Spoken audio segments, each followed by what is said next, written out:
Manny died last night. It was so sudden. He was walking back into the village with a fresh kill. The old basket women tell me he tripped over his feet and splayed out across the ground.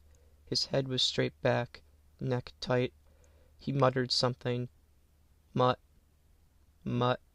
Half his face went slack. He was dead by the time I heard anything. His brother, Kai, was standing in the street, wailing. He ripped off his shirt, pounding at his chest with force.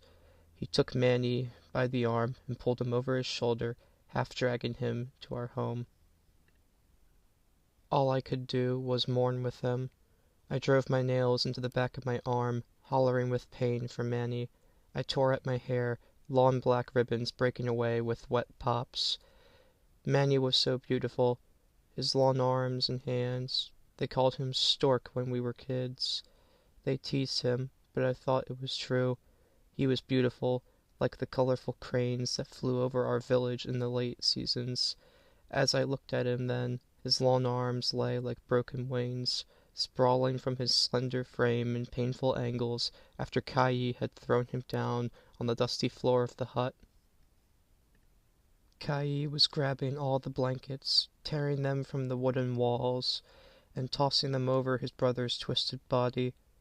Next, he went to the jar of fat in the kitchen. He dug his fingers into the container, spreading its contents over his brother's body and his furry coverings. He paid no attention to me, focusing on his task and saying a prayer to himself. While he carried on, I raged through the home Manny and I shared. I threw all the baskets and trays in the hut at Kai. They smashed and clattered to the floor where my crane lay. I took the water pot and lifted it over my head. It crashed down at the entrance, its watery guts spilled out, and were sucked up by the thirsty dirt outside. Kai had crashed the stack of firewood into the center of the home. He struck logs together, and hundreds of wooden shards rained down on the growing pile at the center of the floor. His silent prayer had grown as loud as a war cry. It was time. I rushed to the pile, burrowing to my husband at the center. Greasy pelts, shattered clay, and splinters split and smothered my skin as I dug for him. I held Manny's body for the last time. I reached up to his face, feeling for the iron coin that hung from his ear. A gift from his father, a relic from the old imperial days. He dug it up from an old well. The well turned out to be dried up, but there were hundreds of these coins. They fetched a nice price with the traders. Everyone ate mountain honey for that summer. Funny luck, all the old men said. Manny always said he'd give it to our son. Our baby was sick, staying with the basket women when Manny died. He had colic, but was better, ready to come home. He wouldn't get to see his daddy again. The least he deserved was the coin. It wasn't Manny's anymore. He was gone. It would be okay, I thought.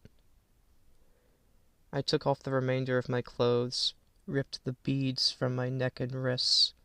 I crawled back out from the pile, nude but for a coating of jelly fat and wood scraps. Kai was dressed the same. He hugged me and pulled a flint and pebble he held with his teeth. I shut my eyes tight. We stood at the door and finished Kai's prayer.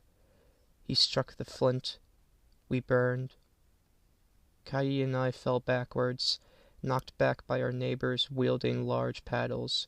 A flurry of dirt and pelts followed.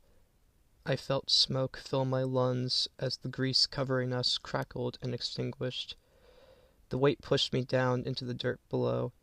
This was the closest anyone in our tribe ever received to a burial, and it was never for the dead. Manny and our home roared like an inferno, crashing in on itself while we passed into a deep darkness. I woke up the next day in the basket women's house. My hair was completely gone, my face, head, and arms speckled with thousands of little black stumps.